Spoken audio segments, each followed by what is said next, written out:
So as you can imagine, trying to do something like that within our existing budget, not something we can realistically do. Voters across the state of Idaho should have received a voter pamphlet for the November election, but the pamphlet does not provide any details about the candidates. And you may be wondering why.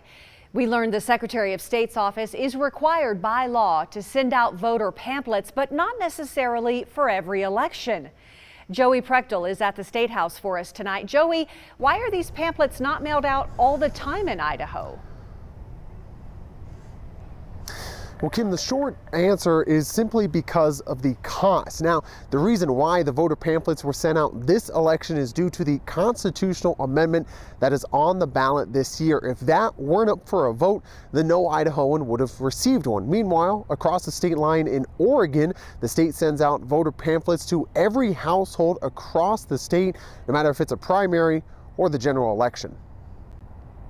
Hundreds of thousands of Idahoans got these voter pamphlets in the mail. They outline a lot of things: how to vote, how your absentee ballot is secured, the constitutional amendment, and more.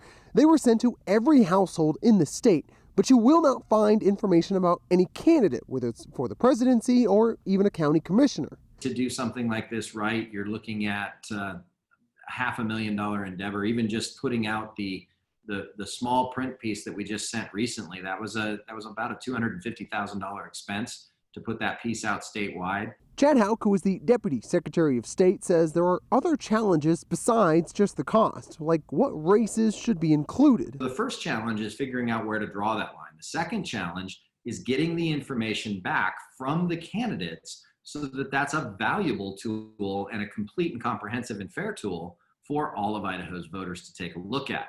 Over in Oregon, voters can expect to see that information in their pamphlets as long as the candidate has paid for it. Oregon pamphlets also include ballot measures and important dates to remember, including the voter registration deadline, which is October 13th. They're mailed by the Secretary of State's office, one per household. They're not mailed to individual voters. It is one per household for every household in the state of Oregon.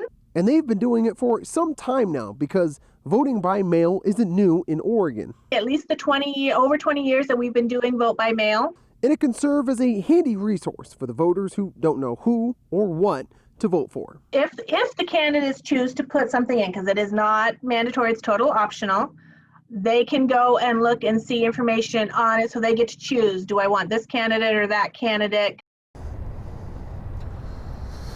Now, the state of Idaho has tried to do a voter's guide in the past, twice actually, but they only offered that information online. But Houck told me they ran into a number of issues still with that. First of all, actually getting the responses from the candidates themselves. Then from the candidates they did get the responses from, they said they didn't actually get a whole lot of traffic to the website.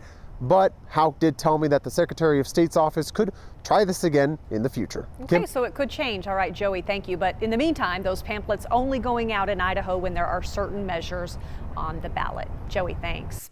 While the state is not offering a complete pamphlet for voters, we have you covered. You can find all of that information in our online voter guide. It's pretty simple to do. Just text the word guide to the number on your screen. Our digital producers have put a ton of time into this guide to keep you informed ahead of Election Day. What's on your ballot, how to register, election security protocols, we have it all. Once again, you can get all of that by texting GUIDE to 208-321-5614.